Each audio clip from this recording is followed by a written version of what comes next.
तर तिसऱ्या टप्प्यातील मतदान हे पूर्ण झाले।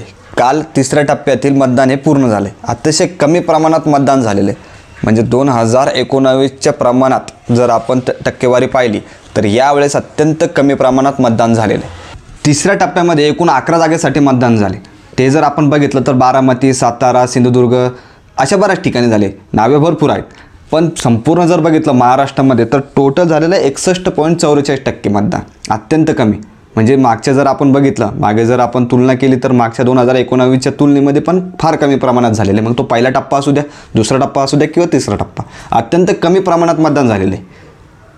तसं सर्व जागा ह्या अत्यंत चुरशीच्या, पण राहून लक्ष जातं ते बारामतीकडे, आणि बारामतीमध्येच सर्वात कमी प्रमाणात मतदान झालेलं आहे। बारामतीमध्ये जर जवळपास पाहिलं आपण तर 56.07 एवढे % सरासरीमध्ये एवढं मतदान झालेलं आहे। हे अत्यंत कमी प्रमाणात झालेलं आहे। आता मतदानाचं प्रमाण कमी होण्याची, ही जी टक्केवारी कमी होते याचे भरपूर कारण आहे। शहराकडून गावाकडे जे मतदान करायला लोक जात होते मागे, आता यावेळेस ते प्रमाण फार कमी झालेलं आहे।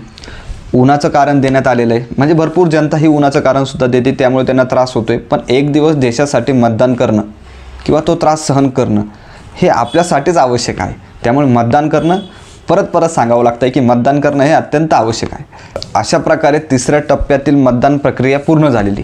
आता चौथा टप्पा म्हणजेच 13 मे। तर सर्वांनी 13 मेला ज्या ठिकाणी मतदान आहे त्यांनी सर्वांनी मतदान करणं अत्यंत गरजेचं आहे। मतदान करा।